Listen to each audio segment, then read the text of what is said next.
Brandon Peril moving back into the top 10 at the expense of as Peril tries to make another move now. It's treacherous. I think that was the inside of Keith Bolton. Brandon Peril trying to make another move.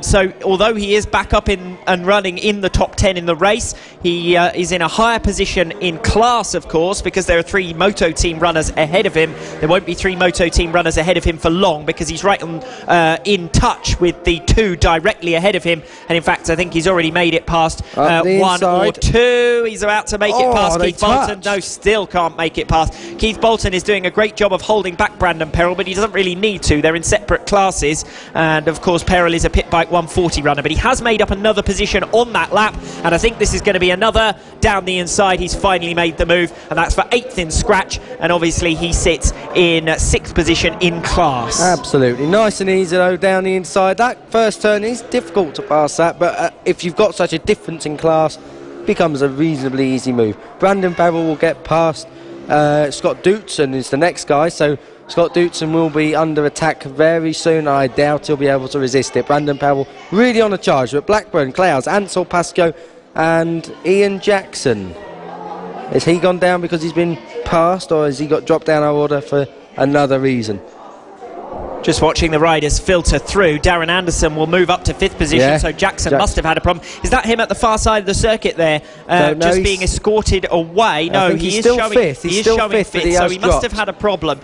James Blackburn leads, as you say. The closest race is going to end up being for 2nd and 3rd, because Ansel is still closing on Sam Clowes at a 2nd a lap. Even if Clowes has upped his pace, he's setting new personal best after new personal best, but Ansel is coming for him nonetheless. Pascoe holding 4th position ahead of Ian Jackson. We've got a faller through the final sequence of turns. Was that Blake Ansel? It may well have been Blake Ansel. And we've got, equally importantly, Fraser Kinnaird appears to have pulled up. We've got a bit of a tea party going on down at Sunny Bend. Now, all of them are pulled over. Must be having a spot of lunch. That's sure Fraser Kinnaird, though. He's one of the lead runners in the Moto Team category. He's just getting a push off to try and get the bike started again. Darren Anderson is going to come through to lap him here. Darren Anderson, remember, the leader in the Moto Team class, ahead of Scott Dootson and Keith Bolton. All 3 of those Moto Team runners inside the top 10. Kinnaird looks set to move into pit lane, and that will be race over for him. It is indeed Blake Ansel. I was just going to say, I can confirm that. It's 2-1-3. It's the tiniest of numbers over there, but he is out of the action, out of the top positions. There's 40 seconds now separating the top 5, and well, things have cooled down in the race for the top 3 positions, it must be said, since that fall for Blake Ansel. Blake Ansel's got it back up and running. That is just going to be so annoying for him, doing all that work from checkered flag falls. Blackburn's won. Blackburn takes it. Sam Clowes 4 seconds behind for P2. And Ben Pascoe does get a podium after being gifted and Ben Pascoe will get 3rd. Great What a race. What a way to get around that podium. In the end, we saw the top 2 on the grid, James Blackburn and Blake Ansel, work their way through into the top 3 positions. Ansel go down. He finishes 10th. Blackburn wins it. Clowes gets 2nd after an excellent recovery from James Blackburn, it must be said, to come through from the back row of the grid and to take the checkered flag. Blackburn, Clowes and Pascoe, your podium finishers. Yeah, Ian Jackson in there in 4th, and it will be Darren Anderson who's going to come home for 5th place. And despite crashing out of the lead, Brandon Peril, who comes through out of Sunny Bend now into Paddock Bend, the final right-hander, if he keeps it all tidy together, which he does. Spares of what? Of what? I don't know. I don't think so. No, I've got one copy of each of these race 2s. No, these are race 1s. Yeah, qualifying and race 1s that I've finished with. So, no, I don't think so. Sorry. Keep on going. I've got anything. There we are. Brandon Peril did take that 6th place, just to confirm where we was going with that. So a run down of your top 10. James Blackburn, Sam Clowes and Ben Pascoe 1, 2, 3. Ian Jackson 4th, Darren Anderson and Brandon Peril in behind. Scott Dootson 7th, Keith Bolton 8th. Vince Bailey comes home for 9th, and despite that crash, Blake Ansel takes 10th. What must Blake Ansel be thinking now? He's just thrown away a podium. And he'd done all the hard work. He'd just come from the back of the grid voluntarily, I may add to that, to come home and still finish only 10th despite being on the podium. Next race though, the Pit Bike Open class. Will we see more domination from Charlie Nesbitt? We shall see. Nesbitt, Payne, Wybrow and Pinson, and then on the back row Walker and Coggins. That's your 6 riders for this one in the 3rd Pit Bike Open race. Well, we're waiting for them to filter down. Of course, we also had to wait for the retired riders to make their way off the circuit, hence the slight delay there.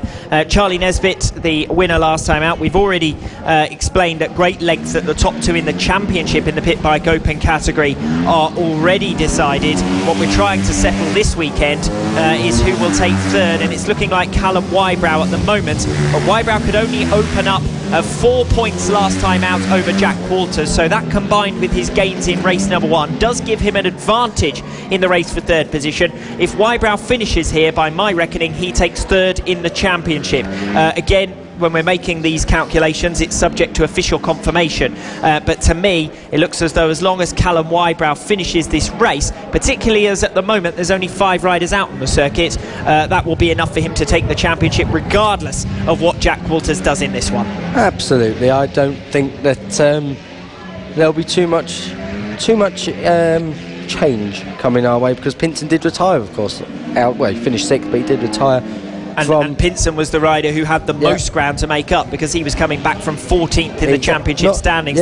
The real fight in points coming into the weekend, Wybrow versus Qualters, was stymied a little bit because Qualters had so many problems in the first race, and of course starting from the back row of the grid as well, having not qualified. So Callum Wybrow looking in a good position for 3rd place. Jack Walters, well, he may have a fight on his hands here for 4th position, but then you look at who's closest to him, and Brandon Payne isn't on the circuit, so you know, he missed race number 2 as well, DNS, and looks set to miss this one as well. I'm just trying to work out who the other rider is we're missing out on the circuit. Nesbitt, so Charlie Nesbitt looks set to sit this one out. Well, that's very kind of him, because now we can have a different winner and we might have a close race, because every time Charlie Nesbitt seems to take to a track, he walks off with it.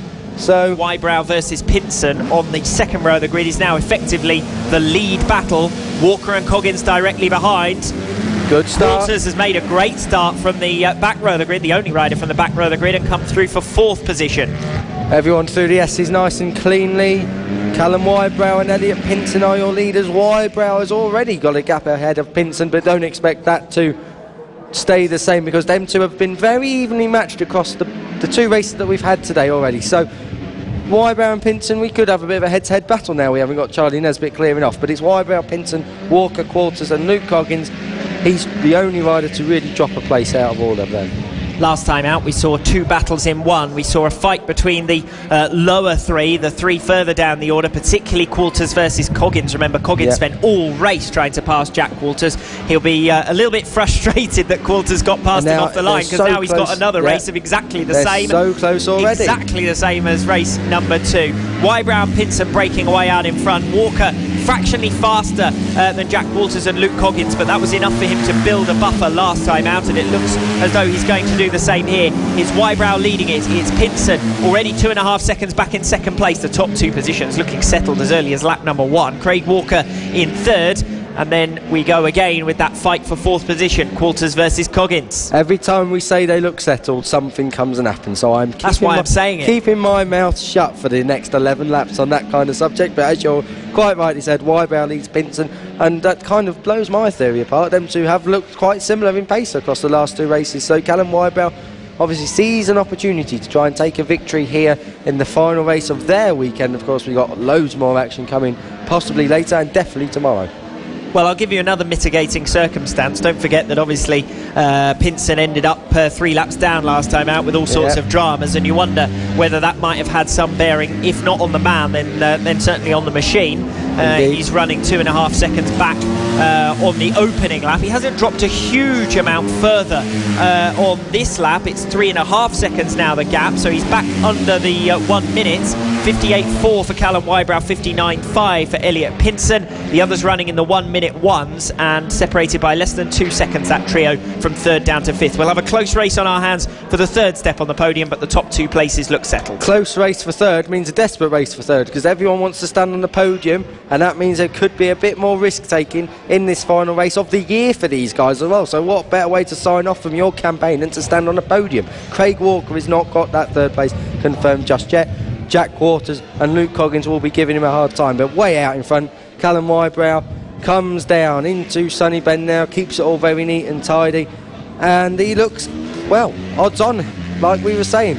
Elliot Pinson just looking on, not too bothered about it. He's miles behind Callum Wybrow, your leader, and he's miles ahead of Craig Walker, who in turn has broken Jack Waters, although it's not convincing enough for me. That battle for third is still going to rage on for a little while longer. 9 laps to go. Gap has come down from 3.4 to 3.2 on that last round of the race, but it's purely academic. I don't think that's too much information, and I don't think we can read too much into that. Elliot Pinson in the safe second, and Callum Wybrow still leads, both lapping, both the only guys to lap under 1 minute. 58.7 for Elliot Pinson, 58.9 for Callum Wybrow. That's the times you were alluding to, and 3.3 seconds still the gap. So at the moment, you can't really say that Elliot Pinson's about to start a fight back. He's got some work still to do. As for the fight for third, fourth and fifth, that's still pretty much static, and this is asserting your summation earlier on about the absence of Charlie Nesbitt giving us a bit of an extra race. Well, it's promoted Walker, Qualters and Coggins. Their battle is now worth third position, and that adds some extra spice to it, particularly, as you said previously, with it being the final race of the season. A new fastest lap of the race from Elliot Pinson on lap number 4. The gap's now down to less than 3 seconds. Hilroo giving 2.5 seconds away just on the opening lap, Elliot Pinson, because he's got the pace to stay with Wybrow. But he's now got a lot of work to do, and he's only making up 0.2 of a second a lap. Indeed. He's not going to make it up in 8 laps at that rate. Indeed. I mean, if you can do half a second a lap, that's a bit useful. Even 3 or 4/10 of a second a lap, that's still fairly on. And he does look a lot closer. We are looking at him from our commentary position. He does look closer as they come down through the back end of this circuit, charging down towards St John's, then a left-hander into the Sunny Bend. I tell you, it has got a lot closer, really has got a lot closer. We're going to see what it is. It may be that some bikes just work better and some riders prefer better parts of this circuit. It's what you're used to and what you feel comfortable with. Coming to the line then, Callum Wybrow leads by how much this time? 2.1. It's come well down. And Jack Walters has closed right up on Craig Walker as well for third position. Jack Walters set a personal best on lap number 4. It wouldn't surprise me if he's gone quicker on lap number 5, because they are nose to tail now. He has indeed another new personal best for Jack Walters, who gained 0.7 of a second on lap number 5. He's just 0.2 of a second away, and I would suggest he's less than that away from a pass now. He's going to go diving down the inside. He's got the inside into McRae's and makes the move, but a good cutback now from Craig Walker to try and repay the compliment for third position. Walker will have the momentum down into Iredale's, but the track position and the third position is with Jack Walters. Great pass from Jack Walters. Absolutely. Back to the front where you've got Callum Wybrow and Elliot Pinson still in that order, but Elliot Pinson is the only guy on track lapping in the 58-second bracket. The gap doesn't look like it's actually come down too much. We're going to find out in a minute. They come to Paddock Bend, down across the line. Wybrow first. 58.1 from Wybrow and a 58.5, so it's back up to 2.5 seconds. Wybrow joins Pinson in the 58-second club with a new fastest lap as well. By contrast, the race for third and fourth position hasn't gone anywhere. Qualters made the pass, but hasn't been able to gap Craig Walker, who has followed him. Half a second, Walker has dropped behind Jack Walters. It's Wybrow, Pinson and Qualters in the top 3 positions. Craig Walker and Luke Coggins rounding out the runners. Coggins dropping back in the early part of this race, unlike race number 2 where he stuck with Jack Qualters all race. This time Qualters has shown an extra turn of pace to be able to get the better of Coggins and then dispatch Craig Walker as well. Wybrow, Pinson and Qualters, the 3 podium finishers as things stand. Just watching for Qualters, he still holds on quite comfortably ahead of Craig Walker. And Luke Coggins in 5th position has dropped back from the pair of them. See what the gap is at the front. Wybrow across the line, 1.8. That's the first time it's under 2 seconds. So Callum Wybrow has had his lead whittled down here. Elliot Pinson has set back onto the end of that lap there. He's really closed in, 58 seconds and, well, 58 seconds. It's a 58-second lap for Pinson, absolutely flat. He was 0.6 quicker than Callum Wybrow. So those two, I said early doors it was academic. I'm not so sure now that if he can do half a second a lap, 0.4 of a second a lap, Pinson has definitely got a chance, and he's looking as they go through the Stewart S's. He's much quicker. He looks like he's closing down. Pinson will be desperate. He's got a good marker now as well, and he's not too close. He's not too far behind. He is much quicker. He looks like he's going to put Callum Wybrow under some big pressure. What will Wybrow's response be? Down into Paddock Bend. They've got 4 laps to go. 3 laps after the one that they've come across the start. Now, here we go, across the line. What's the difference this time? It's 1.9, so it stayed roughly the same. But again, like we were saying earlier, it's about different bikes at different parts of the circuit. Who is best at which part? Pinson looks so much better through St John's and Sunny Bend, but through Paddock, Callum Wybrow is the better rider, and it looks like that could be very, very important. If they're in a scrap and Wybrow's quicker through that final bend, it could be a deciding factor in this race. 4 laps or 3.5 laps to go. Wybrow, Pinson, Quarters is your top 3. And as for that race between the top 2, Wybrow versus Pinson, each time that Pinson has come back at Callum Wybrow, Wybrow has responded well. 2 seconds is the gap up front. And as I said, Pinson set a new fastest lap of the race. Wybrow responded and set a new personal best and managed to gap it again. Pinson fought back. Wybrow's just set a new personal best on lap number 8. So Elliot Pinson has really got his work cut out if he wants to get the better of Callum Wybrow. We'll see where they are as they cross the line to complete lap number 9. A 57.8 for Callum Wybrow. Elliot Pinson with a 59.3, and I think that probably settles it. 3.5 seconds with 3 laps remaining. Jack Qualters versus Craig Walker. That race is ongoing. Qualters set a new personal best on the previous lap as Walker had made the gap the smallest it had been since the overtake much earlier in the race. At the end of lap number 9, it's a new personal best from the pair of them. 3 of the top 4 in this race setting new personal bests on lap number 9, and Luke Coggins doing the same in 5th position, but he is well tailed off, 7.5 seconds back from the riders ahead of him. Indeed, and the rain's still lashing down, so it's a credit to these riders who are setting such a fast pace in the conditions that we have, that they are able to keep getting faster. They're obviously a bit of momentum with them. Callum Wybrow has definitely got this sorted. Elliot Pinson has just settled, I think, for second. Doesn't want to do anything silly or too outlandish across the line. Time drops to a 58.1 for Callum Wybrow. Across the line for Elliot Pinson. What are we going to see? A 1:01, so that was by far the slowest lap. I suspect that Pinson has realised 3.5 seconds in 3 laps he wasn't going to do it and started to back it off to just assure second place with no incident, because he has had incidents earlier on. Remember, he ended up at the back of the pack last time out. So now we can turn our attentions to the race for 3rd position as Jack Walters and Craig Walker set new personal bests again. In fact, they dipped below the 1 minute mark for the first time in this race, and the gap is 0.4 of a second now between Quarters and Walker. Coggins also, for the record, setting a new personal best. Conditions perhaps getting a little bit easier out there for these guys, but we're coming towards what is going to be the final lap for the race leader, Callum Wybrow, still with Jack Qualters and Craig Walker going at it for 3rd position. Absolutely, we're coming into the final lap now. If you're looking at Callum Wybrow, he comes across the line. 1 lap to go for Callum, a 58.7 that time around. Turn our attentions, like you say, to that 3rd place battle. Jack Qualters just has enough over Craig Walker for now, into St John's Corner. Through here, there is possibility for a move into Sunny Bend, but you've got to be close enough, and no one really is at the moment. Craig Walker just sat there, 4th place. He'll look to try and, I think, into McRae's, if not Iredale's.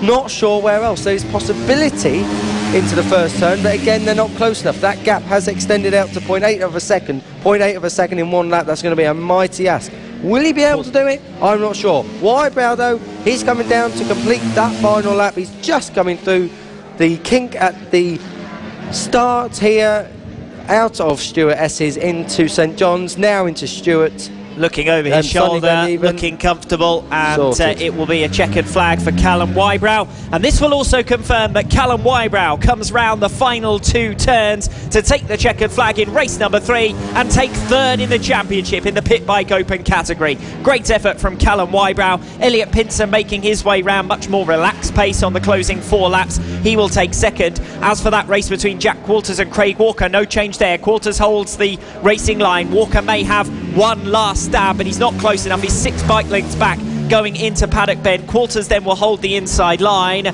Good run actually through Paddock Bend from Walker, but he's not close enough. And despite setting a new personal best on the final lap, in fact Craig Walker was the fastest of anyone on the last lap around, but finishes 0.4 of a second short of Jack Quarters. So it's Callum Wybrow who takes the checkered flag and third in the series standings. The Pit Bike Open Championship will finish Max Cook, Charlie Nesbitt and Callum Wybrow in that order. Elliot Pinson takes second in race number 3 ahead of Jack Quarters. Great effort to get a podium from Jack, overtaking both Luke Coggins and Craig Walker in the early part of the race, and then holding on valiantly despite the late efforts of Craig Walker, who finishes 4th. Luke Coggins rounding out the finishers in 5th. Yeah, 18 seconds there covers the top 2. It doesn't do justice how entertaining, I think, from a theoretical point of view that was. That was quite a good race there. Callum Wybrow, Pinson Quarters, as you quite rightly said, is your podium, and that is that for the Pit Bike Opens, not just this round, but for this year. And it's been a good year, with Max Cook and Charlie Nesbitt finishing 1st and 2nd in that order. Everyone just returning to pit lane now. We have the senior mini motos out after this race, but they all come out now out of the pit lane. They will come soon, but down into Sunny Bend now. Luke Coggins, a 5th place there, wasn't able to beat Jack Quarters that time around. It was a good battle in race 2, but there wasn't really much of a battle there. What a day's racing though from Rowrah today, given the poor weather and the wind that we've had and the delays we have suffered. It's been worth that. It's been worth the delays for the action that we've had today. Senior mini motos though out on track. Who are we going to see deliver in this one then, Alex? Who's your money going on? I don't want to say because it's been so unpredictable, the senior mini motos. Will Howarth confirmed as champion, so didn't need to make the trip this weekend, but then well, it's reflected in the championship standings coming into this round, the fact that there were still 10 riders, the best part of 10, 9 riders still involved in the championship coming into this round. It's no great surprise that they've all been on fairly even pace, and we've seen some real excitement as well. We have indeed. It's been one of them years where there's been a lot of action, a lot of overtakes, a lot of argy-bargy all the way through this season, and it has been a tightly fought contest, even though Will Howarth was confirmed as champion before we came here, so there was no need for him to turn up.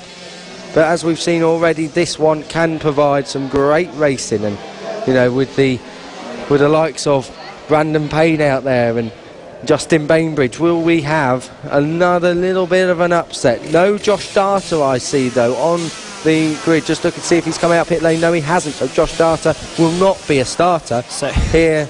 So 6 riders only then for race number 3 in the senior mini motos. Nick Bennett and Brandon Payne on the front row, Mark Payne alone on row 2, Justin Bainbridge and Matt Birkin on row 3, and Ryan Grant completing the lineup. We are underway. Bennett's missed the start and is going to drop to 2nd position, but Brandon Payne didn't make a good one either by the looks of it. He made a good one, but then he got bogged down in the run down to the first turn and dropped to 3rd, and Bennett's now trying to respond to take the race lead. He's got the inside line down into McRae's. Can Bennett go through? We've got a faller at the back of the pack, but that's not affecting the race up front. Bainbridge is trying to come through. He's up into 4th place. Bennett at the moment occupying 2nd, down towards Iredales, and Bennett holds on to P2, but he can't get to the race leader for now. No, Payne is in the lead, Bennett 2nd.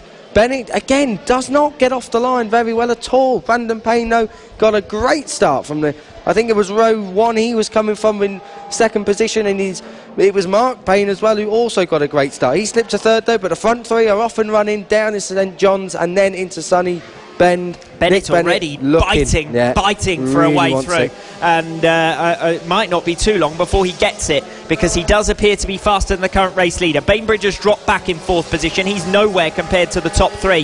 This is going to be another great points return for Nick Bennett, who has only participated in 4 of the 6 rounds so far this season, but is going to come up with another big score in race number 3. It's Mark Payne who leads the way then, 0.2 of a second up on Nick Bennett. Bennett going for the inside again into McRae's, but can't get there. 3rd place with Matt Birkin. The top 3 still separated by less than a second. Yep, up to Iredales now. Be interesting to see who is going to blink first. Is this going to be the pattern for the race? Are we seeing Mark Payne, Nick Bennett and Matt Birkin settle down into that top 3. I'm not sure it's going to stay. That looks like Matt Birkin's just been dropped off back of this battle for now. But Mark Payne and Nick Bennett will definitely want to win again. He had race 2 success. He'll want to make it 2 on the bounce, race 2 and 3. He's second at the moment. Can he get past Mark Payne?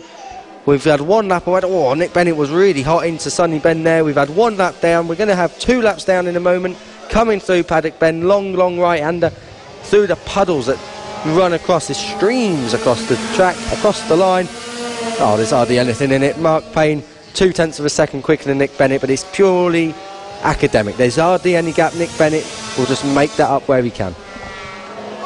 Well, Mark Payne is the rider who has something to lose potentially in the context of the championship, because he is the rider who came into this one in the best position, really, along with Matt Birkin. And riders like Nick Bennett have got ground to make up in the series standings. Bennett came into this round in 10th position in the championship. He has already moved up through the series standings, but not looking like he's going to have enough time or enough races to move into the top 3. As for the race, well, there's still an opportunity for him to take glory in another podium. Mark Payne, though, if he can pick up the 25 championship points here, will do himself a huge favour in terms of making it onto the championship podium in the dying moments of this 2017 season. In fact, the last race of the day, of the penultimate day of the 2017 campaign, we've got a faller, and it's Matt Birkin who has gone down. No. And I think it might be Birkin from third position who has gone down, and he will hold third place because Justin Bainbridge was well adrift. He was running 3 or 4 seconds a lap slower than Matt Birkin, Justin Bainbridge. So it's Mark Payne who leads, but now it's a 2-rider race for the lead. I think Matt Birkin was so desperately trying to stay with the top 2 that he just got it wrong, trying too hard. Yeah, pace was he's definitely hotter in the first 2 positions on track at the moment, although looks like Nick Bennett may have just lost something, but you can guarantee he's going to try and make that back. Nick Bennett seems a lot quicker through the corners. He just seems to lose a little bit to Mark Payne on the straight. Here we go, down into St John's. What we're going to see, just Nick Bennett so deep on the brakes. He's unbelievably good on the brakes, down through the corners. Makes it all up in corner speed, but what he makes up in corner speed is lost on straight line speed. Mark Payne, because he runs in deeper as well, exactly, doesn't he? He's not carrying his corner speed through onto the straight. Let's see what they do this lap around. 102.6 on a 102.7. So again, so similar. Just half a second gap really between the first 2, and Nick Bennett through the S's closes it all down. And third and fourth looks settled because Matt Birkin holds P3. Justin Bainbridge is well adrift of him. New personal best from Justin Bainbridge. Of course, Birkin dropped back from the top 2 with a fall. Ryan Grant still circulating in 5th position, but he's well adrift of the 2 riders ahead. So it's only 2 riders now where we could see a position change, barring errors. Mark Payne versus Nick Bennett, and 0.6 of a second in it. And with 4 laps to go, that is not over. There's a gap extended, I'd say, with Mark Payne, but again, it's at different points of the circuit. The gap is looking like it has gone up though, and with 4 to go, I'm not sure whose this is going to be. I really think this could be a little bit of a last lap charge, because again, like we keep saying today, this is the last race of these guys for this year. This is the last chance they get to impress people and to possibly put their name on a championship trophy for this season. Oh, they come to the S's. It just looks like Nick Bennett's so good through there, but he just doesn't get a run out of there.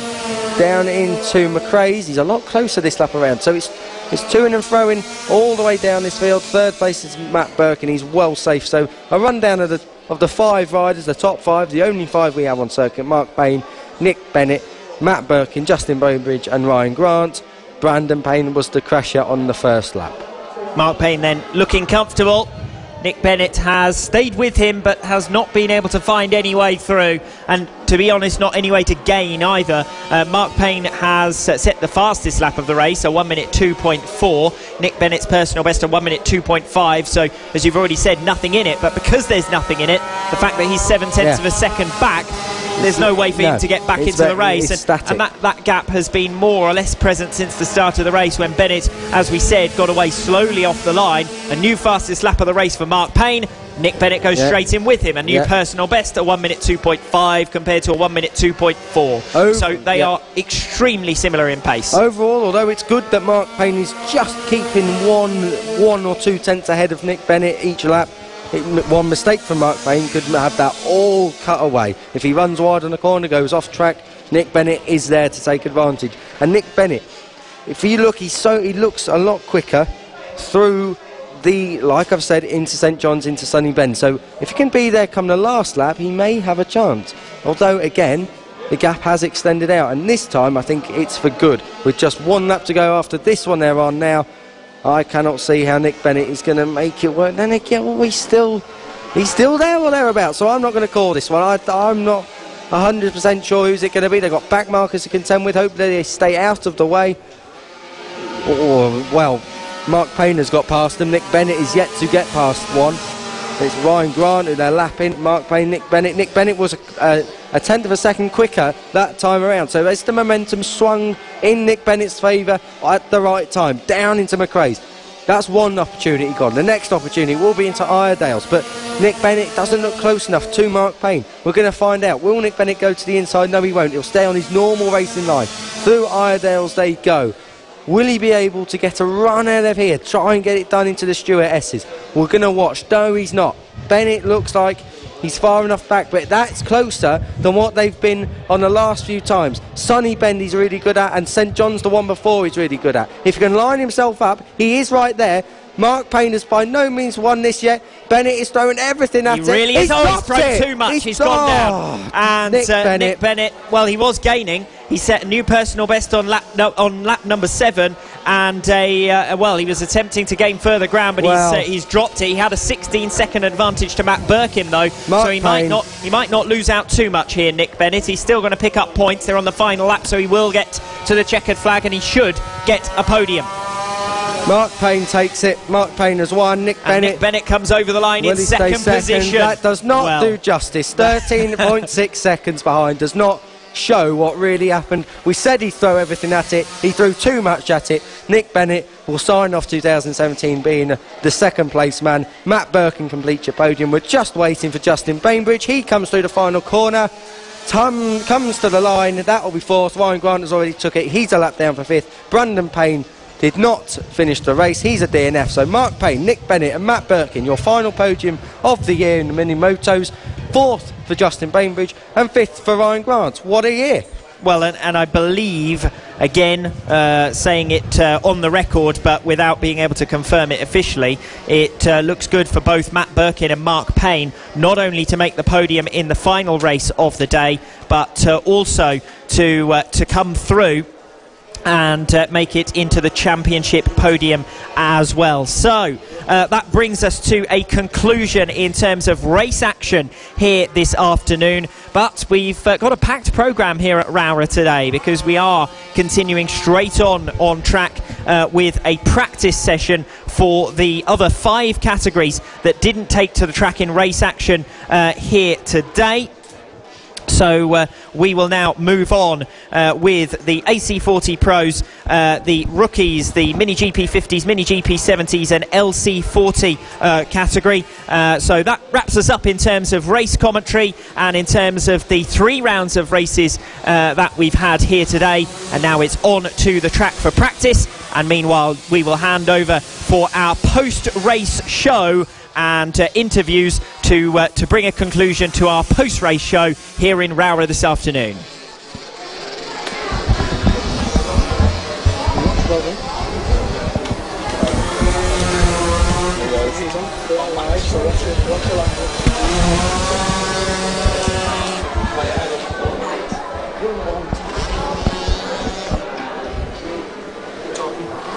Right then, I think we're in for an interview now, and I'm joined up here in the commentary position by Max Cook, who has had a bit of a stellar season in Britain, both here in the Cool Fab Championships and also in the leading British Superbike Championship, you finished as your standard class winner. How did that feel when you finally wrapped it up, because it's been coming for some time? Yeah, it was pretty amazing really, with all the hard work that my family, the team, myself have all put in, just finally paid off, you know. I mean, everyone that I'm with has done the best they can, and you know, it's all paid off, so really happy. What's the next step from here? Are you going to look at going maybe to Spain? I hear you've qualified for the Red Bull Rookies anyway though, so is that... Yeah, that's right. So well, then this week I've been at the Red Bull Rookies selection event in Almeria, and fortunately I've been selected for that for next year, which will run alongside the MotoGP, so that'll be all over Europe, which I'm so excited to, you know, get started next year. And also alongside that, I've been selected for the British Talent Cup, which is amazing really. So you get 2 free rides as well, so it'll be a lot easier for my family next year. So yeah, really happy with that. With you also being selected for the British Talent Cup, you wasn't the only one in the standard class to do that. You was selected alongside Thomas Strudwick, who's had a really good end to the season as well. Does that feel like quite reassuring that not only have you been picked for the big Red Bull Rookies, but you can stay in Britain as well, race with people that you're familiar with? Yeah, exactly. So I know, you know, all their strengths and weaknesses. I know sort of who I'm up against as well, and sort of what to expect. So that's the thing with the Red Bull Rookies, because it's all around the world, and I've never ridden with half of the kids there. I don't really know what to expect for next year. With people like Johan Zarco, for example, he's come through the Red Bull Rookies, and look where he is now. Is that somewhere you aspire to be, right up at the sharp end MotoGP-wise, or are you looking at maybe a longer plan, Superbikes? Is that an option as well, or are you focusing primarily on MotoGP? I'm focusing MotoGP. I always have been since I was 6 years old, so I'm going to keep chasing that dream and you know, hope to get there. Will you miss the battles back in Britain, back in the standard class? I'm not too sure. I think towards the mid-season, the battles did get really good with Victor Rodriguez and Thomas Strudwick. So, but I think that the battles in British Talent Cup and Red Bull Rookies will be far better. And what are you looking forward to the most next year? If you took racing aside, is it all the travelling and meeting some famous stars, obviously in the Grand Prix paddock, or is it the experience? What are you looking for in general? Like, what are you looking forward to the most? Well, racing aside, I would say I think being in the MotoGP paddock, you know, it just feels, you know, like I've actually, you know, got somewhere. You know, I think being in MotoGP, seeing, you know, Rossi there, and you know, seeing all the races on the track around the world, I think that would just be amazing, really. Yeah, and that's obviously where you aspire to be. So is it quite a reassuring thing that you've got to where you wanted to be, and like now you can really start the hard work and not come to like rainy days in Cumbria, miles away from anywhere? yeah, I'm really looking forward to it now. Yeah, so I think, yeah, I don't know. I don't know what to expect at the minute, but I'm just, you know, keeping my hopes high, and I'm extremely excited. And final question, we've spoke about this year a little bit, but sum it up as a whole. You've been here, you've been in the standard class, dominating it. So how's it been this year? Has it been harder or easier than you thought? Yeah, I don't think 2017 really could have got any better than this. I think every championship I've been in, I've won, and every selection event I've got to is, you know, well, I've got in. So I think 2017 couldn't get much better. I have a wild card with the European Talent Cup in Valencia next month, so I'm really looking forward, you know, to how the season will end. All in all, things are looking up. Yeah, definitely. Absolutely. Really Thanks for joining us up here on a rainy day at Rowrah. Yeah, thank you. No problem. So that was Max Cook. Now, for those of you who don't know too much about Max Cook, first of all, why don't you know too much about Max Cook? He has dominated the standard class this season, and to be fair, he's kind of walked off with it. He wrapped the title up at last at Brands, and you know, a deserved winner. So I think all in all, we've seen a lot. Anyway, we're joined by another special guest now, Charlie Nesbitt.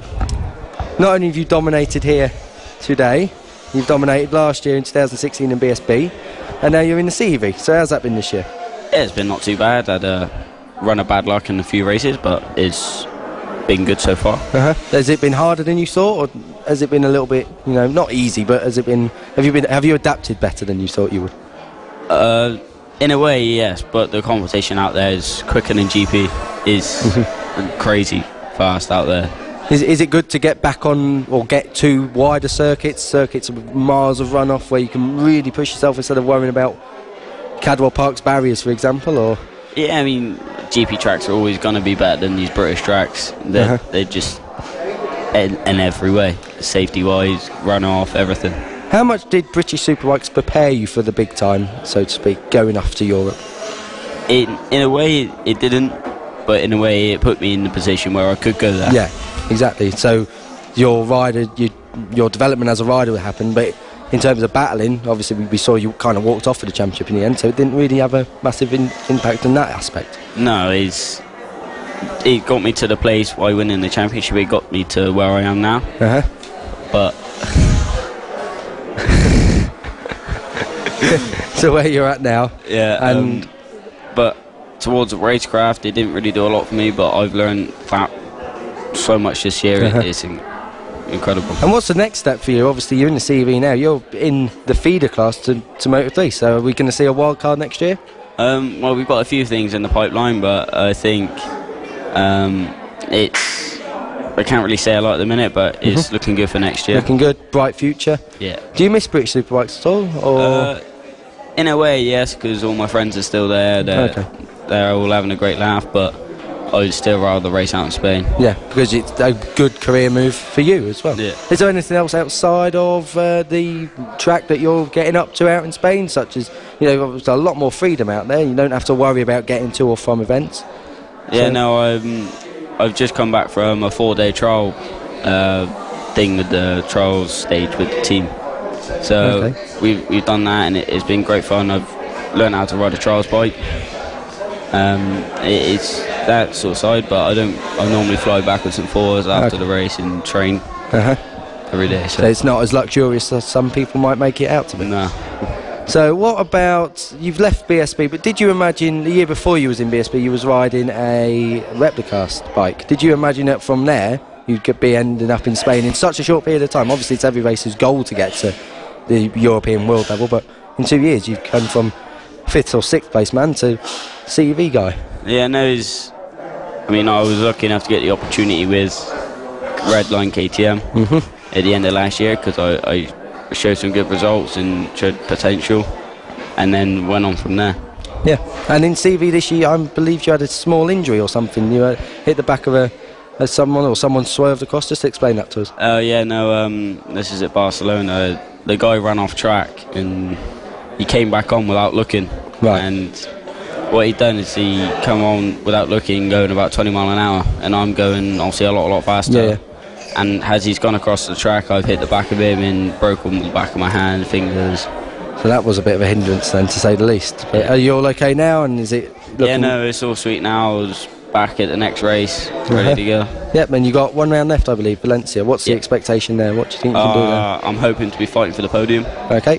Which I think is a possible, is a most definite I can do. Okay, no problem. Charlie Nesbitt, thank you for joining us up here with on a cold day, as we've reiterated. So, Charlie Nesbitt looking for podiums then, and maybe that's where Max Cook will end up being in a couple of years' time in the CV Championship.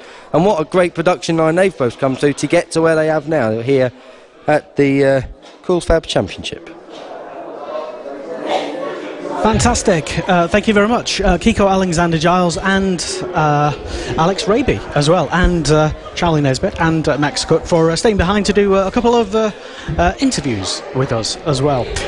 And Ladies' Wine Afternoon is about to commence, so for the attention of the ladies in the paddock, wine, cafe, soon. Lester, you told me earlier there was no ladies in this paddock, just females. No comment. But yeah, the wine, the traditional wine afternoon has been moved to the restaurants, and that's where we will be commencing festivities, let's say. and that will, I'm sure, look pretty interesting as well.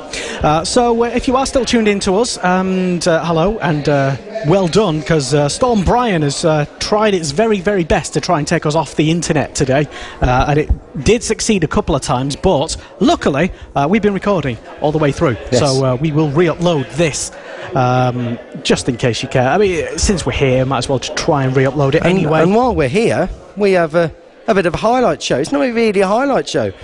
We had the Superbike show recorded on Wednesday live, and we have two... Well, what is the Superbike show? Well, what is the Superbike show? It's a very good point, Lester. The Superbike show, we could say day of a week, every weekday. Once a week, at least one day a week, we do a show on Motorsport Radio. Motorsport Radio, which is, primarily where else would you look? And you've got, we normally do it on a Wednesday or a Thursday, depending on the logistics of it all.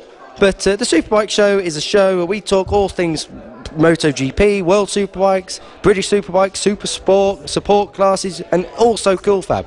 So, coming up for you, we have a treat. We have the Superbike show from this week, which was recorded on a Wednesday. We had a surprise guest in Steve Buckingham, who's just won the National Superstock 1000 Championship, or his team has, with Danny Buchan. And we also had an interview with Rob Winfield, who finished second as a team owner in the British Superbike Championship with his rider, Josh Brooks. So coming up next, it's the Superbike show. Thanks for joining us live here trackside, and hopefully it'll be drier tomorrow when we rejoin you live. But now, the Superbike show. This is Motorsport Radio. Join the conversation and have your say on motorsport-radio.com. Motorsport Radio. The Superbike Show on Motorsport Radio.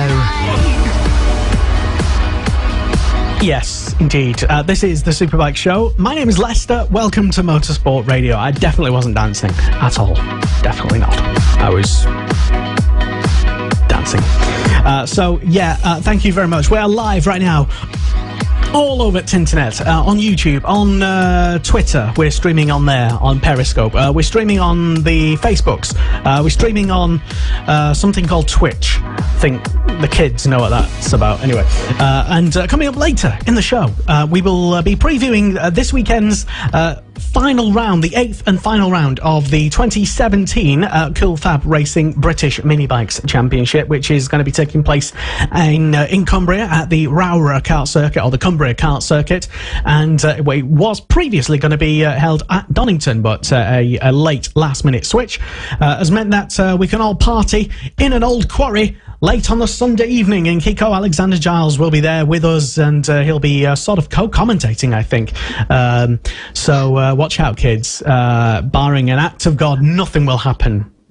Yes, I'm glad you stuck that bit in at the end there, barring acts of God. Don't leave it a watch out, kids. If you don't know what we're talking about, Kiko made his commentary debut earlier in the season at a Cool Fab event, and he mentioned something regarding a leading rider, that this is going down to the last lap for this particular rider, barring acts of God, and boom, straight away he hit the floor. We've been apologising all year, and his mum and dad, well, they haven't emigrated just yet, but they'll probably get to see you at the weekend if they're there. Yeah, well, sorry, did I not tell you? I've got something else on. So we'll be looking ahead to that. And also that'll be coming up after we've had a chat with the team owner of the sensational performance of the Anvil Higher Tag Racing Yamaha team, which is Rob Winfield. And I'll try my best to not get his name mixed up with Sean at all, because that's two or three times today, is it, Lester? I told that Rob was coming on the show, not Sean. I heard Winfield, and then I just proceeded something. Oh, Sean can come on the show. Sean, if you listen. If you tuned in, come on, and we can have a chat to you, and we can mither you to death about bikes and whatnot, and where you're going next year, and where you're going next year, and what you're doing next year. Apparently, he's got options, but people have already been asking where he's going next year, and who's riding for the team next year as well. So yeah, if you've got any comments, or maybe not comments, questions, nice questions for Rob, we will relay those questions to him. So if you have fancy yourself as a bit of a journalist, an investigative journalist, and you want to know what's happening in BSB, you want to get the latest, the lowdown on the team that finished second in the championship against all expectations. Not to be disrespectful, but before that, of course, we have the small matter of World Superbikes going to the soulless bowl that it is Rowrah, because again about 6 people will turn up, and I just don't see the point in it going to Rowrah. I think I'm right in saying it's the last time they'll go there this year. Tuned out there, I was zoned out. I was tuned out as well. Sorry, I was, I did it again, there you go. Sorry, yes. The World Superbike news. You get on these soapboxes and you're just like... We'll get there again. Carry on. World Superbikes, Gintoli. Sylvain Gintoli, the ex-world champion in 2014, will be back in that paddock with Pichetti Kawasaki. Now, that deal is expected to go through right till next year, because that's where Sylvain Gintoli will be ended up. He will stay with the team for this round and for Losail at the end of the year. He got a podium there last year, and he won the championship there in 2014. So Sylvain Gintoli is going to be at Jerez this weekend, as is Davide Giuliano. The Italian makes his return to the Honda World Superbike Red Bull team, and he will be there, I believe, as well at Losail. So he gets another run out of the Honda that he has said it is ever improving. We'll see how good that goes. Of course, Nicky Hayden took 2 4th places at Jerez last year on the old Fireblade. So it'll be interesting to see WJ 2018. Maybe Carl Ride's having a bit of an influence on who is going where, because he will be hot property for 2018. Apart from that, not a lot to report from World Superbikes. Jonathan Ray's wrapped the title up. He likes Jerez, as does Tom Sykes. Marco Melandri does as well. Who can forget Eugene Laverty's pass at the final hairpin in 2013? Around the outside, Laverty beat Melandri. He's on the Aprilia again this year. Laverty started to come good on the Aprilia. Who knows? Leon Camier could also be an upset on the MV Agusta. So, of course, they're still waiting to announce their rider lineup. I believe it'll be Loris Baz there, along with either Stefan Bradl, or, there's a few options. Maybe it'll be Davide Giuliano. He's Italian and he's tall, like Leon Camier with the tall section. So that bike may work. I think when I said Giuliano is tall, when I said Giuliano is tall and Italian, I like Camier. I didn't mean he was Italian like Camier is Italian, because of course Camier isn't Italian, he's British. So just to clarify, but what I mean is they're very similar builds of riders and could make that MV Agusta work very well. New bike is coming out soon. Say new, it's still based on the design. It's 25 years old, so it's nothing set in stone. But I think it'll be Baz and Giuliano at MV Agusta next year, because Camier has gone to Honda, of course. And if you're tuned in to us live and you happen to know something, maybe there's a few people who's been knocking around a few paddocks and you've heard a few things from a few people, then do let us know, because we want to know. We're nosy. Who's going where? So if you know something about someone doing something, possibly, let us know. Yeah, tell us. Other than that, what else is unfolded from World Superbikes or even Super Sport?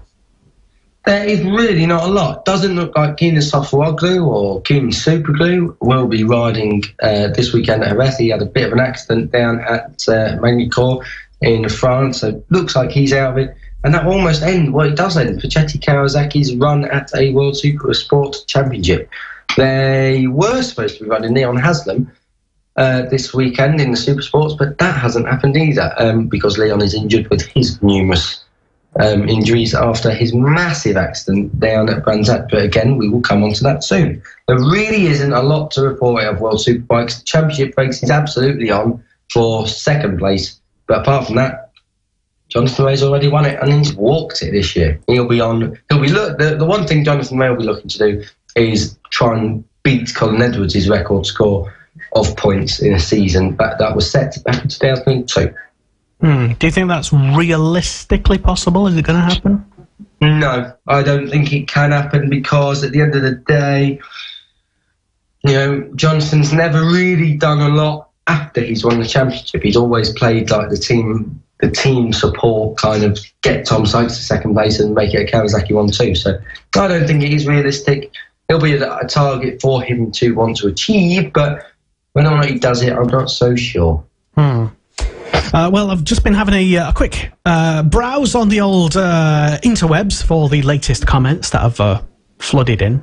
And there's a couple of comments on the Facebook Live chat that we have running at the moment. Hello to everybody tuned in live on Facebook. Hello, welcome. This is Motorsport Radio. Andrew George has been on, and he said that Kyle Ryde needs to be on a superbike. I'm guessing for next season. I don't know if he's talking about World Superbike or... Well, I spoke to Kyle on Sunday, and that is where he wants to be, British Superbikes. He doesn't want to be able to go to World Superbikes because it costs too much money. Obviously, he does want to be there, but not if he's having to pay. You know, Jonathan Ray put a lot of money into Kyle's career, and it just hasn't worked. So Kyle wants to make home back home in the UK. He's from 10 miles down the road from me in Hucknall, and he's very local to us, and a lot of people... He's got a huge following. No one will forget what he did in 2015 on that pace stage Yamaha at the World Supersport meeting.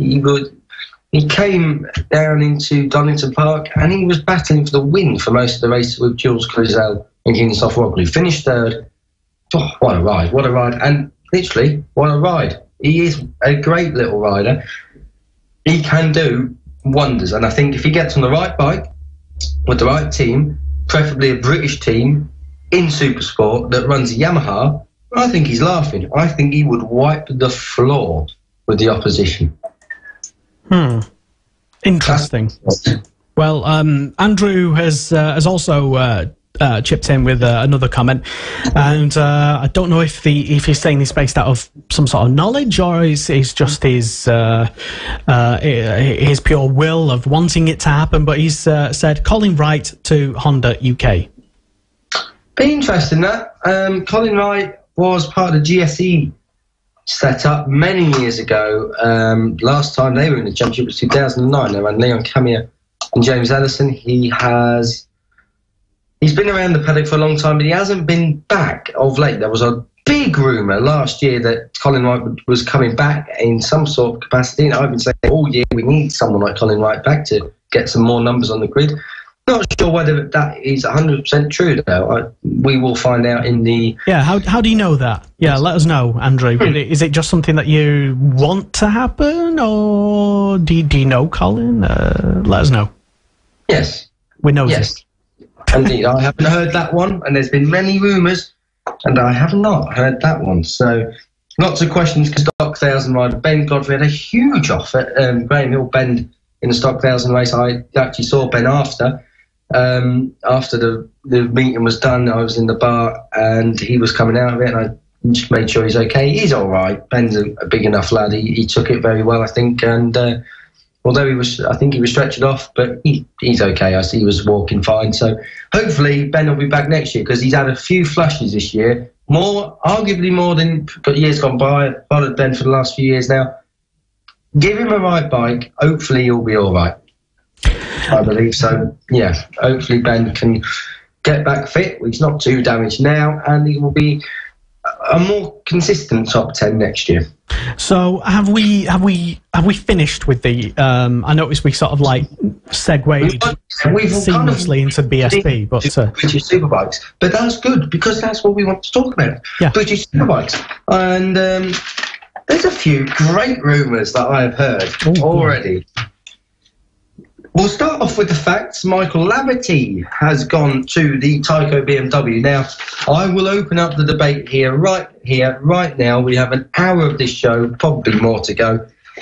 I have had so many comments already on my own social media, on the groups that I run and on the Picker Online, I've had so much abuse. People come in, start slating Michael Laverty for going there, and started slating Tyco BMW for having him. My iMac is frozen here. I will get the post up because it has been on my notifications all day. Just bear with me one moment while my Ghanaian internet loads. We will scroll down, and no offence to people in Ghana who are on the internet. No, but they won't be watching because they haven't got. Dear. Where is it? Is it in my? It might be in the group. I will have a look in the group. But already people saying it's a waste of time. It's that Tyco are rewarding crapness. I'm not going to say a word. I'm going to leave that to you guys to contribute in. What do you make of Michael Laverty going to Tyco BMW? He's had a terrible year, arguably. You know, he's not done a lot this year. One podium, that is all, and that came at Silverstone. Let us know. What do you think of that? I will get some comments up. But it really is an interesting concept because he's been at the team before. He was at Tyco back in 2016. He's been at FAB-Racing before, back in 2008 and 2010, and in 2009 as well. So, you know, they where does this leave Andy Reid? That's another question. Andy Reid, of course, with a broken leg at the moment, he has no ride now at Tyco. Some people say he's going to be on stock thousands. A lot of people saying that, actually. But I can't read out this comment exactly, but it's how does something, has he got that ride? He must be paying for it. That was from Andrew Thornhill. Rod Snook says, afraid his sell-by date is up. Someone else asking about, what about Josh Elliott? Well, Josh Elliott is talking to a top stock 1000 team. I can tell you that now, but I won't say who the team is. I might have mentioned it on this show before, so you'll have to go back and look. Marcus Johnson says, what an absolute waste of a seat on a competitive bike. Nothing against Laverty, but surely there are better riders that will give Tyco better results. Who do you agree with more? There's a lot of negativity regarding this situation. Tell us what you think. Are Tyco BMW right to sign Michael Laverty? Personally, I don't think that's a bad signing at all. Michael's just had a very tough year at McCann's Yamaha. Well, on with the rest of the news. Yes. Massive news come out yesterday, and one of these is actually not so surprising. The second one really caught me off guard. I actually said to Elliot York in pit lane, that's Stephen Watson, who presents the Northwest 200. I wonder what he's doing there. I went back in the garage, and I didn't see who he was talking to. Tommy Bridewell and Richard Cooper will be doing the Northwest 200 next season. Now, that is an incredible prospect. They join Martin Jessup, Glenn Irwin, Peter Hickman, Michael Rutter, Dean Harrison. Maybe Josh Brooks will return. If Ian Hutchinson is fit, he will probably go. And I know, having spoken to him back at Stetton in July, Bjorn Esman has a little thing for the Northwest 200 too. There's no fact that he's going, but there's that he spoke to me and he said it kind of thing. That sets up probably, arguably, definitely to me, the best Northwest 200 lineup we have seen for years and years and years. And that's saying something because the Northwest 200 is never, ever poor. It's thick with a lot of talent. The depth of talent in that field is incredible. We could be in for an incredible Northwest 200. You heard it here first. Get your tickets booked. Get your hotels and accommodation sorted out. Get some funds put aside because watch that spectacle. Glenn Irwin's off there to defend. Alistair Seeley, of course, is the king of the Northwest 200. It really could be one of the most fascinating Northwests we've seen for a long, long time. Yeah, and that will be certainly interesting to find out how that develops. I'm sure you'll keep us up to date. And not just that, there was lots of other news. Sorry to just high-side you out in your seat there, Lester. All right. FAB-Racing, I spoke to John Jameson, the Liverpudlian-based team. They want to expand to 2 bikes in British Superbikes next year, staying with BMW. Joe Francis is a rumour in that, and I have permission from John to tell that. They want to return to the roads. They almost did it this year with Dave Johnson until he went to the Norton side. They are trying to put together a budget to run 2 bikes in Superbike and 2 bikes in the Super Stocks. Looks like they'll stay with Stan Coventry in the Stockhausen, and then I'm almost certain they will stay with Jakob Smerts, who's had a half-decent season this year. He needs the continuity for a 3rd season. I spoke to Dave Tyson. He might be watching this as well. Dave Tyson has no plans to go back into BSP. He does want to stay with Jack Kennedy in the Supersports, and he does also want to expand that to 2 bikes. I know James Spody has been talking to the team, but as I know now, that he's not 100% a done deal just yet. It is still just talking. Aside from that, I can give you an official announcement from Steve Buckingham, the team owner of Morello. They have signed a foreign rider who is currently in the paddock. I know who it is. I cannot say who it is. So I am... Well, that's hardly an announcement, is it? No, well, it is an announcement because, that leaves the floor open, the dance floor is open for you to make some moves on who you think the foreign rider is. Are you going to tell us, though? I'm not going to tell us, no, because I get on with Steve very well, and I would not like to have a 7-inch nose imprinted into my face, because that wouldn't be very nice. Well, that's too much of a tease. You can't say, here's an official announcement, and someone is going to be riding somewhere. We will tell you when we go to the NEC Leicester, because that rider is being announced. So, just tell us, Steve, if you're still tuned in. If I'm feeling generous, I might tell you next week, but I'm only saying that because you'll tune in next week. I can confirm that there is a rumour going around. I can confirm the rumour that Steve Buckingham's Morello team are talking to a Swedish rider who has good connections with Saab and Volvo. So Philip Backlund? No. And that's for Superbike racing. So there's a certain Swedish rider who has great connections with Volvo, especially Volvo, not so much Saab, but especially Volvo, who could be making a British Superbike star. I was just waiting for my phone to start going mental now with Steve Buckingham. Would it be a returning BSB rider by any chance? I don't know if it'll be a returning BSB rider because he just said that it was a Swedish one who's done a lot of things for Volvo. Tony Morris might get to know this. Regarding other Superbike news, Silicon Engineering, the plan for them is to, I think, remain in Superbike because they've not done a lot since coming into the class early on. But Dean Harrison is the fastest road racer in the world. And apart from that, it's a little bit sparse in the British Superbike department, really.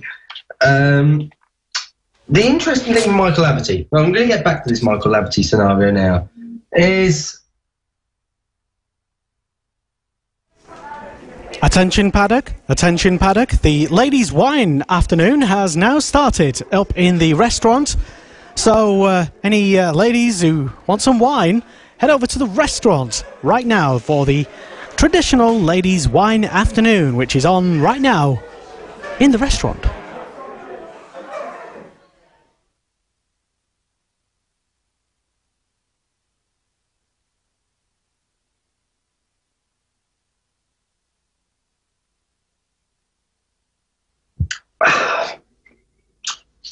What the sign means is that 4 riders now will not be there. I was told at Alton Park on a Friday night that Dan Linford had signed. Well, unless Tyco BMW run 3 bikes, which they won't, Linford won't be there. Like we said, Andy Reid will not be there. Peter Hickman, that speculation of is it Tyco, is it Smiths, has ended. I'm fairly sure that'll be Smiths. And that almost definitely confirms Danny Buchan will not be there either, because there was a suggestion and a rumour that Danny may go there because he is, of course, and I must congratulate the Morello Kawasaki team and thank them as well for the hospitality, much appreciated, that they are the Stock 1000 champions for 2017 with Danny Buchan. That's the second time in 3 years, the only team to achieve such an incredible achievement, and Danny Buchan, 2-time Stock 1000 champion too.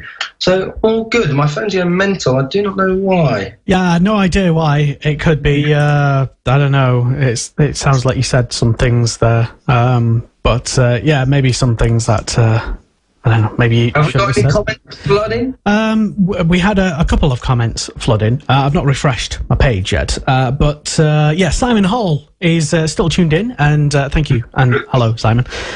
Go on. What is it? No, just I'm looking at some of the comments. Just carry on talking, Lester. Oh dear. Oh dear. Not so much the comment on the feed. It's just what I've been sent through. Sharing is caring. You better share it with us. It's just funny. It's just funny. I'm half expecting a text off of a certain Swedish rider any moment now, but yeah, you'll find out all the information here, and yeah, it's going to be an interesting few shows towards the end of the year, of course, and more on that Swedish tester. Anyway, you know, like we say, close ties with Volvo. I don't know. It sounds more like a joke than it is. It's not a joke. It's a very, very serious subject, and there's a very old, apparently, and again, this is more rumour. An Australian rider may be going to Steve Buchan's Morello team. Well, anyway, I was halfway through. Sorry to interrupt, but yeah, I was halfway through a comment from our Simon Hall. Hello, Simon, who said regarding I think going back a couple of topics ago.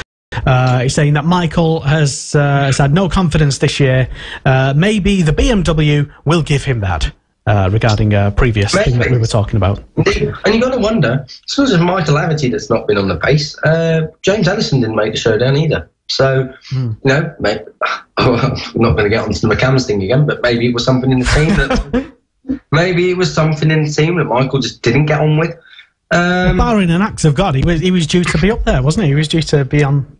This is the thing, you know, he had all the gear to do it, and he had the wealth and the knowledge to do it, the wealth of knowledge to do it. So I'm not sure why it's not all worked out. I'm sure we will get a clearer answer next year when Michael does step on the Tyco BMW. Of course, there's another rumour that Tyco are actually dropping out as sponsors. So is it going to be Tyco next year again? Well, that's rumour. Well, Simon Hall been on again. Hello again, Simon. He has said that Keith Farmer was. This is only according to Simon Hall. And maybe other people as well, maybe even. Yeah, anyway, Simon says Keith Farmer was offered a Tyco stock ride. Oh well, that is that's not surprising. I know Keith wants to get back on a 1000cc doesn't bike. mean it's true. Exactly, but, doesn't surprise me. But from what I've heard, he's been very sought after by a factory team in British Superbikes. So, you know, there's loads of rumours. There really is a lot of rumours. It's how much fact there is to them, or if any fact at all.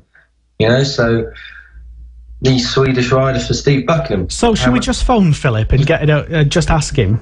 You could ring Steve if you want. Shall we get Steve on the show? Do you want his number? Well, he's tuned in. He can. Doesn't matter. We will get Steve on the show. He was tuned in anyway. But Nick Jenkins been on, and he's asking, is it Philip Backlund by any chance?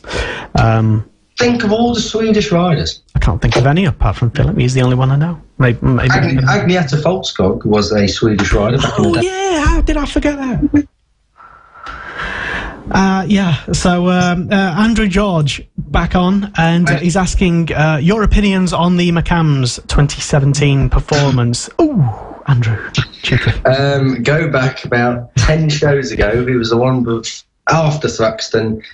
My opinions haven't changed massively, but they have picked their game up a lot, I must say. Throughout the year, they have got a lot better.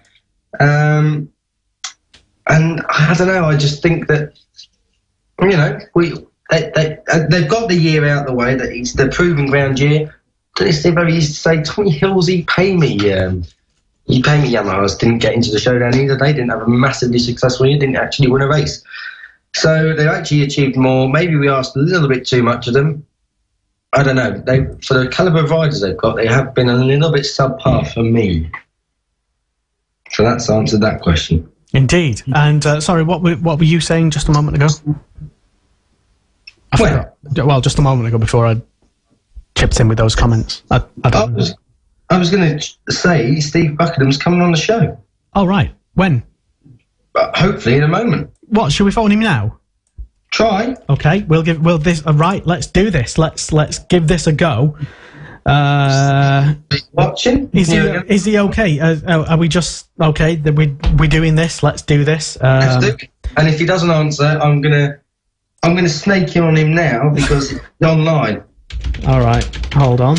I will. This is happening, by the way, folks. Blame.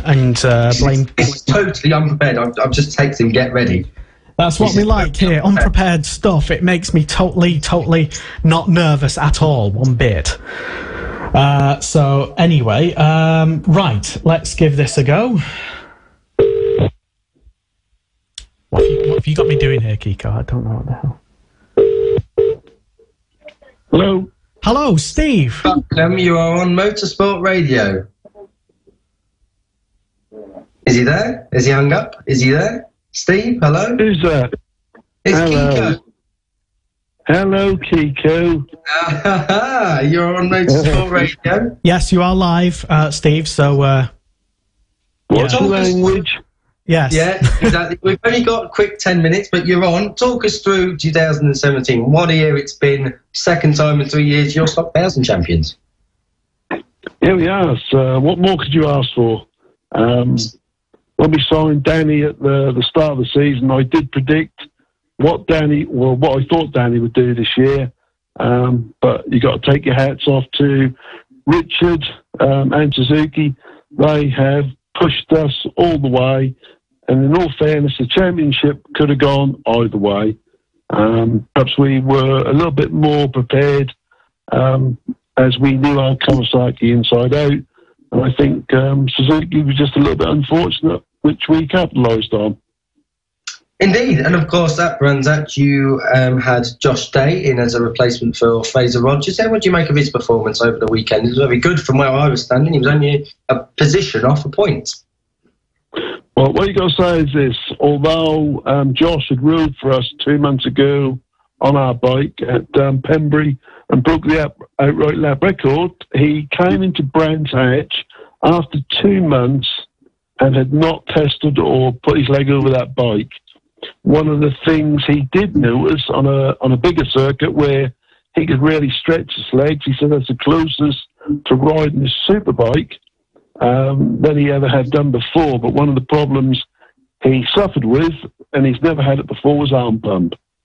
He was originally challenging for 12th place, and he just dropped back. You couldn't ask any more of him.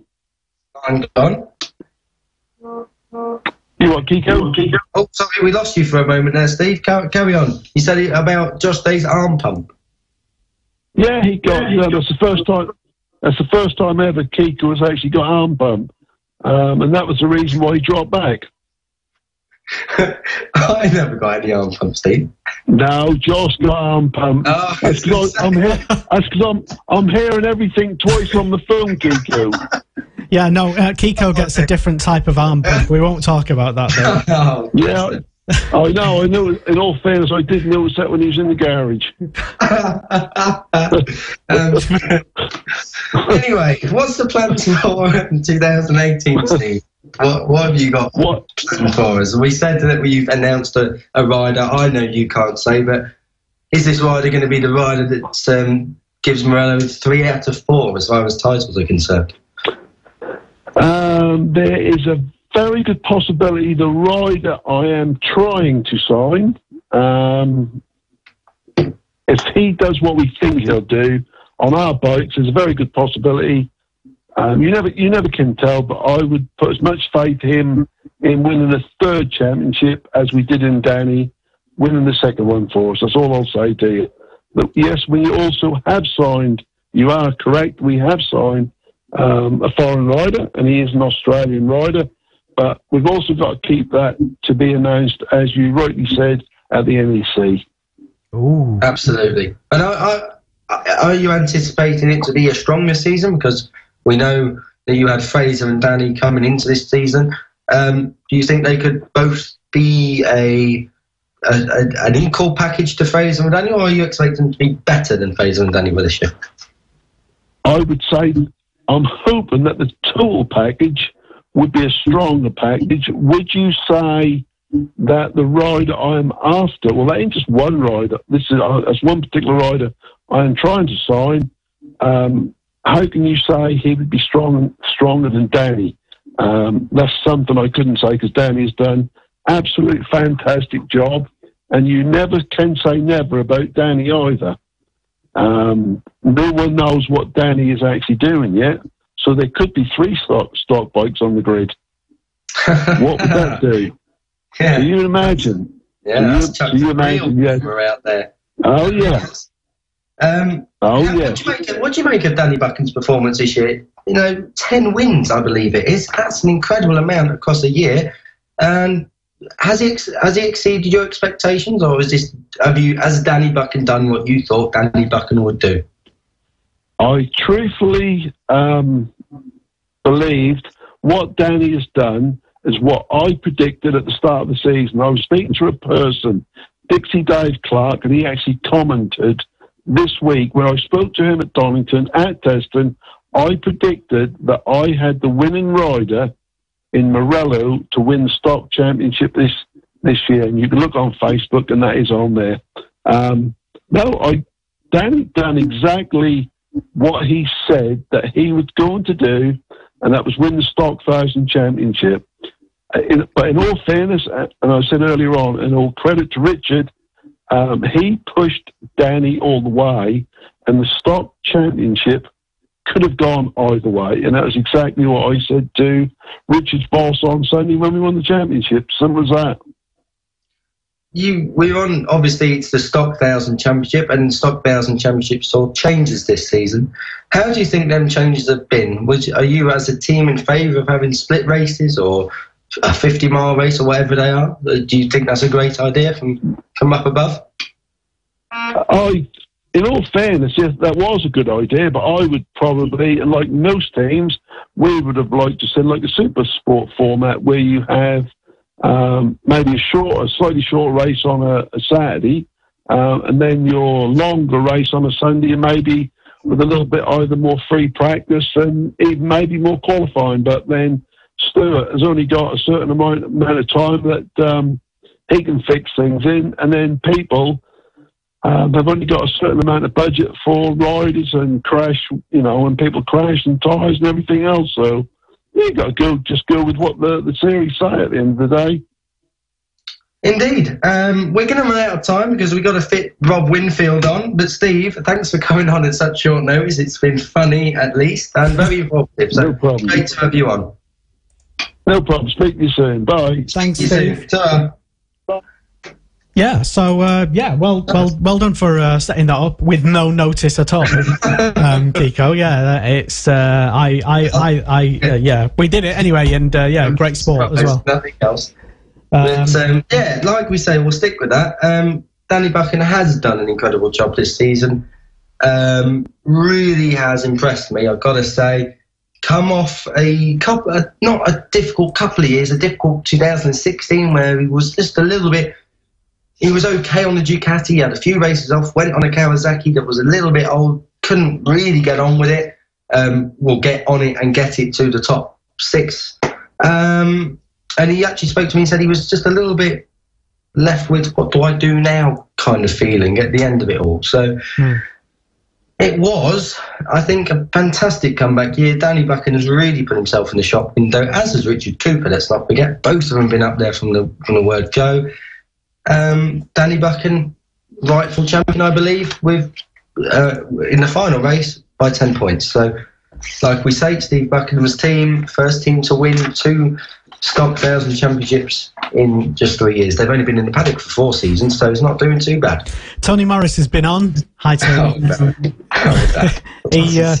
I think you sent the comment when Steve was on a moment ago, saying, "Blimey, Steve Buckingham, you've signed Casey Stoner," which I heard it was someone called Anthony Gobert, but purely speculation.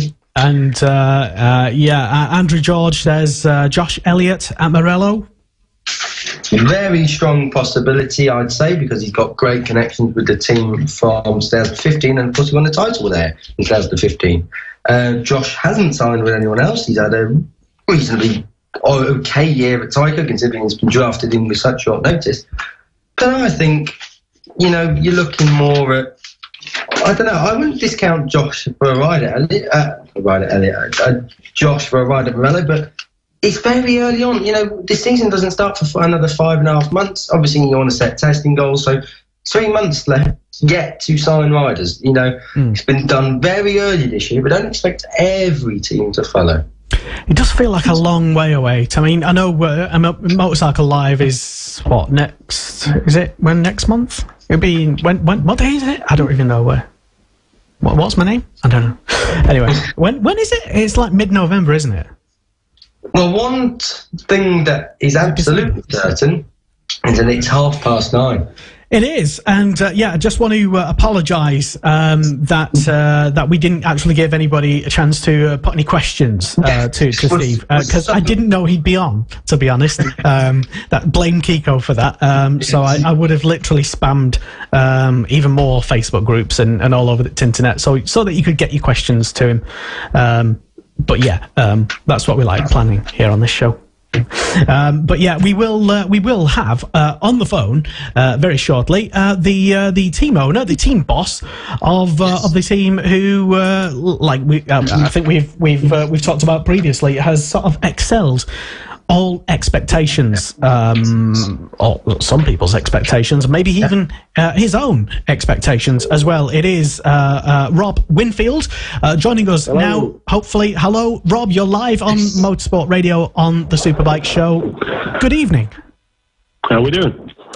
Excellent. Good, Kiko is here, and he has some questions for you. Cool. Good. Far away. First of all, you must have been stopped hundreds of times there at the weekend. 2017, what a year. Sum it up, because surely in your wildest dreams, after 2016, you never expected to come 3 points shy of a title win. No, for sure, mate. I mean, 16 was a year that we don't want to look back and remember, really. It was quite bad with the results and everything. And then obviously we got Brooksy on board for 17 and everything come into plan, really. It was good. And it was the same crew, really, that we had in 16. It's just that everybody gelled. We got on with the job. And to say we'd be 3 points shy at the end of the year, like you say, it's just a dream, that is. We didn't expect that. If we was looking to just get into the showdown at the end of the year, and that was it, really. Exactly. And when you signed Josh, did you have the feeling that this could be something really, really special if everything falls our way, which it almost only did? Yeah, for sure. I mean, like I say, it couldn't be any worse than we had in 16. It was very frustrating for everybody in 16. And once we got Brooksy on board and we knew we had to up the game a bit and pull everything together and make it happen. And like I say, to get it, we was just planning for the showdown, really. That's where we was. And we'd take it from there if we got in, and to have some podiums through the year would be really great. But it's been quite exceptional. In terms of knowledge and experience and even, I suppose, publicity, how much has Josh Brooks contributed to the team? How much has he brought to your squad for 2017? Yeah, he's brought a lot of knowledge, obviously, because when he rode the Yamaha in 15 and won the championship, he's brought a lot of that understanding over to us, not for us to change for us, but for how we wanted to ride the bike, really, and how we wanted to settle on the bike, so we could relate to how it was in 15. Exactly, and as well as that, Josh had the previous Yamaha knowledge, and you'd worked with the Yamaha for a year. So did your guys know that? Okay, well, we know not what to do for 2017. Yeah, we had a lot of knowledge, obviously, from 16, but then Josh brought what he knew to it, and we put everything together, and obviously he then took it to another level, and the guys adapted to him as well. So it made it a good team combination, really. Indeed. That's what Sorry, go on. Yeah, that's what it was all about, really. Everybody pulling together, from the tyre guys to the truck drivers and everything, all the crew chiefs and mechanics, and Gary, my son, who runs the team, and because he did a lot with the electronic side, and then obviously Josh brought Stuart in, his crew chief from 15, and he joined the team and everybody, and it was one big happy family. It was good. It really was, and probably the happiest moment of the year was Thruxton Race 1. Your first win in really superbikes. How did that feel, seeing that? Yeah, for sure. It was amazing. I mean, to do what, to come through from where he was in sixth and start and lead and then to carry on and win, it was amazing. It was that was unbelievable. To me, we got that right, because Thruxton's quite an hard circuit for the tyres and suspension and everything, really, but it's actually Josh's favourite circuit.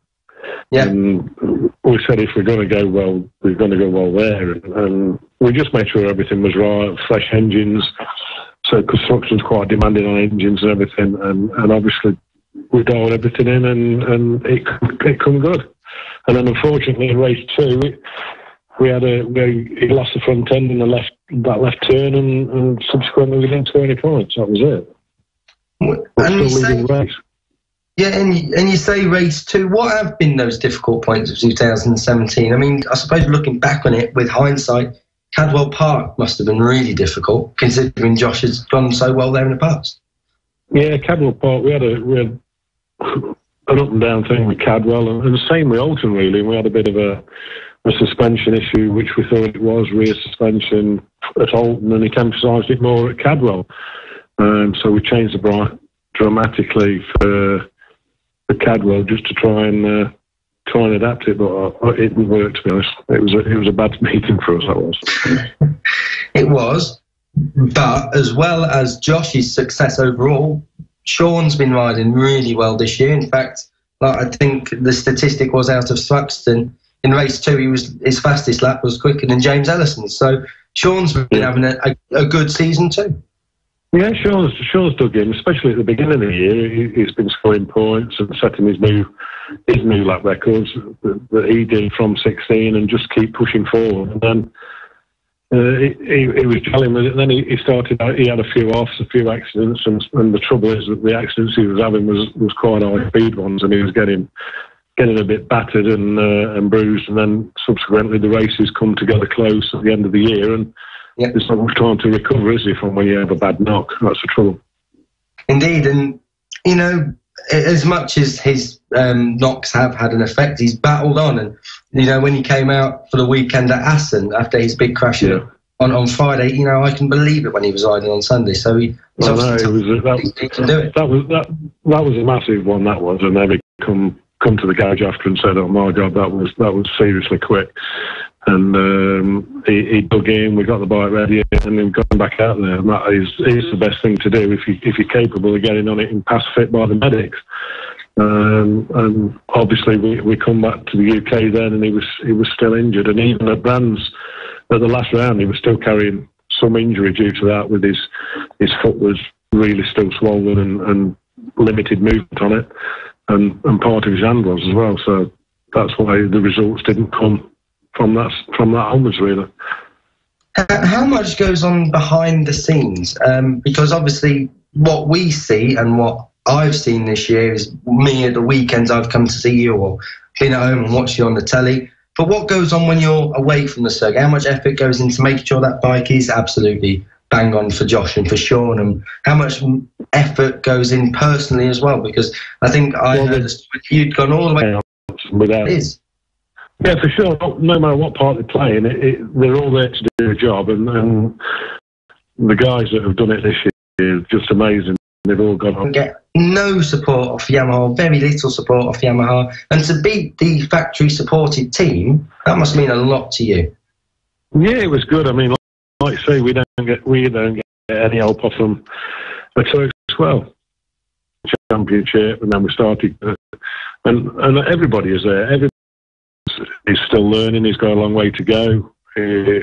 And Josh has been there, and he's been riding for a lot longer, and he's got a lot more experience, and he kind of gelled with the Yamrod, didn't he? Josh did, and it suits his riding style, and he proved it this year for sure. Yeah, and Andrew George also has put a statement out regarding the rumour mill again. Apparently, it's going to be a straight swap between Josh Brooks and James Ellison.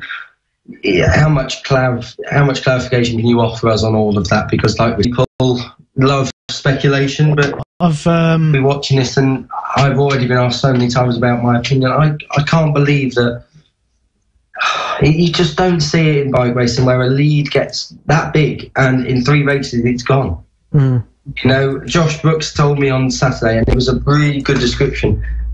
Leon Haslam is carrying this golden egg, and he has got the bubble wrap around it. He's got everything around it. He's got netting, everything around this egg in case he drops it. The golden egg being the championship is in his hands. It's his to lose, you know? And at the end of the day, he has lost it. And it pains me to say it, because no one ever wants to see a championship decided like that, you know? And everyone kind of predicted that Josh wouldn't stay with the team for long, or Josh wouldn't achieve great things at Anvil. But there's a lot of people, and I know he's been in 2015 he won it, in 2017 he lost it by 3 points. That is absolutely nothing to be ashamed of there. He almost did something that Shane Byrne would not have done had Josh Brooks won. Josh Brooks would have won, well, not back-to-back championships, but back-to-back championships in the seasons he's been in the series. So quite an incredible year, really. There's a lot of highlights about 2017 for me, and yeah, the action, the drama, the thrills and the spills, all the tears and the emotion of it all came out. Did you cry? I didn't cry, but there wasn't a lot of dry eyes. There was a lot of people. It got me, I have to say. Overjoyed by the sportsmanship at the end, and then when Haslam crashed, and you know, you see the hard work. And again, I spoke to PX so many times this year. You see the hard work that they put in, that everyone puts in that whole paddock, not just Pete, but Paul Bird and Rob Winfield and the guys at McCams and Bennett and Tycho, all the work and the graft to get to one thing. And it is one thing losing it in a head-to-head scrap like we saw with John Hopkins losing it against Tommy Hill in 2011, but losing it to a mechanical issue and then that led to a crash. No one deserves that. And there was heartbreak. It's touched the sporting world. It really has, and it just goes to show what this sport is about. It's not about the whole season, 25 or 26 races after the final race. 26 races, not just me, anyone who went rides of our own in the British Superbikes too. So to see all start off in an emotional way for the wrong reasons, and then see it all end in a very emotional to that, and that's just that for me was probably one of the images of the. They have been. Got us right in the feels. When BC as a fan, or as a journalist, or as a guest in a team, or you know, you see some history being made, and I think that's one way to put it. That Superbike race, that was history being made. Yeah. And it could have been bigger history being made had Shaky Byrne just dropped back a few more, or had there been more drama and Shane Byrne had dropped out and Josh Brooks had won. Yeah, I did. That would have really sent. It would have. I don't even want to go there. It would have been. I think probably it was. I mean, I've followed BSB for not that many years. Admittedly, many other people have followed it for longer than I have, but possibly, am I right in saying it was maybe one of the most emotional afternoons, finals ever? because of the amount of things that all transpired and the amount of stories that all sort of came together and everything, basically. Absolutely. You know, it wasn't just the top three either. It was the fact that Jake Dixon really had a chance at a Superbike Championship, and in the showdown things just didn't. Ryan Esmond, Bjorn Esmond, Danielle and Layla and the Brolly girls and Jane and Andrea for fantastic food. Mark, Lynn, everyone, Tony who paints the bike, they've all had an effect on me. It's been really accessible. Got a lot really of people fun. to thank, please. No, it's a big team. You know, it's been a really funny year. And then on to Morello and Steve, who's been on the show tonight, and you know, all of them there with Danny Buchan and the interviews I've had with him and some of the phone conversations as well, and everyone in that team, everyone. I don't know them all because I haven't really been talking to them for very long, but you know, we got to eat with them on what day were we on? Friday and Saturday. It was Friday and Saturday. We got to have some food with them, and it was, you know, just really nice. We didn't talk, but I didn't talk a lot. It was a bit of banter more than anything, but you know, it's been a very special year. I could go on and on. Pete Extance for the Not Hill interview, that was very good and very fun. Pete's a great lad, and you know that, Lester. You know, we both spoke to Pete and had some association with Bournemouth Kawasaki. Everyone, I can't go on and name everyone. I'd be here all night, but you all know who you are. What a fantastic British Superbike season it has been. The households as well, of course. So, yeah. 2017, what a year. 2018 will start sooner.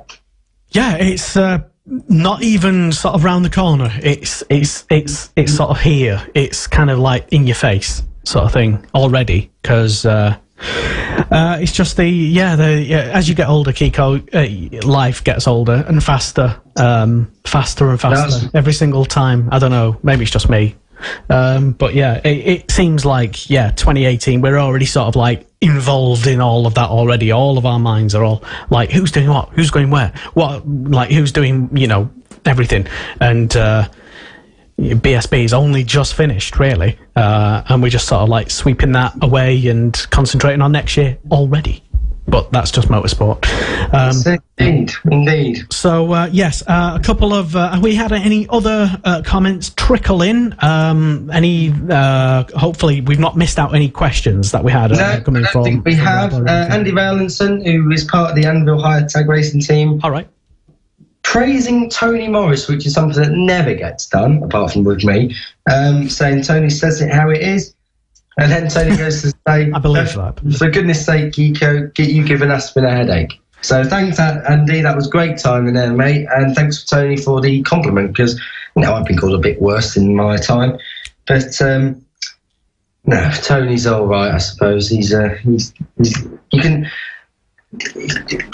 got to think about Tony, really, because, you know, he's all right in small doses. You can't have too much of him because, you know, otherwise he gets a bit boring. But no, we do love Tony. Nathan Scott has asked us a question. It's funny you say that. We have got a question. Nathan, about anyone else, really? Richard Cooper, if he is on the Bennett Suzuki, like I understand he is, I think he could have a good year. And it's important to note that whilst Michael Laverty is going to Tyco, they are switching to their suspension. They're switching to Öhlins.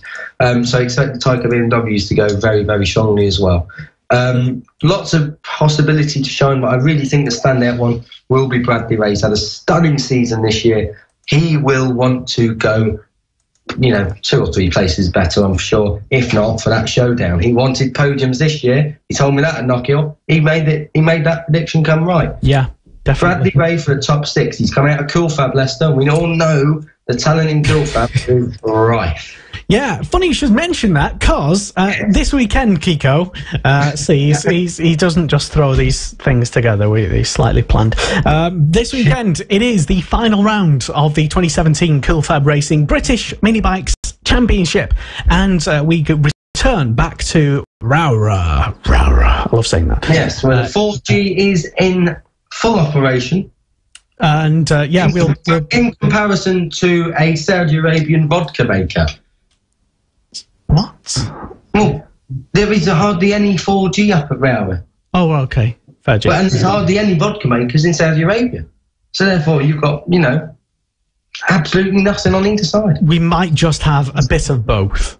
That's all I'll say. I know that there's a pub down the road, and we might just... You can actually get 4G if you walk to the top of the hill, the top of the quarry, and go sort of like that and wave your arm up. You can probably make a phone call. But anyway, okay, bad points of Rowrah aside, this weekend we will be going back to the premises, please, to the jewel in the crown of Cumbrian race circuits, I think. It is going on between Will Howarth and Darren Anderson about who's going to win the championship. One will say it's them, the other will say it's them, but it's kind of between those two in the moto team categories. Anyway, in the Mini GP 70 category that was racing previously at Donington on the full national loop as well earlier this season. I think they were on the Thundersport bill earlier. All should be well, Kiko, on the Cool Fab Racing Facebook page, internet providing as well. So tune in for that. How have the Red Bull rookies thingies trials in Spain this weekend been getting on? I horrendously neglected to get updates on that, so apologies. And I'm just going to ask you and drop you in it now, Kiko. Oh, thanks, Lester. Not a clue. My keyboard's stuck here, so I don't want to know, actually.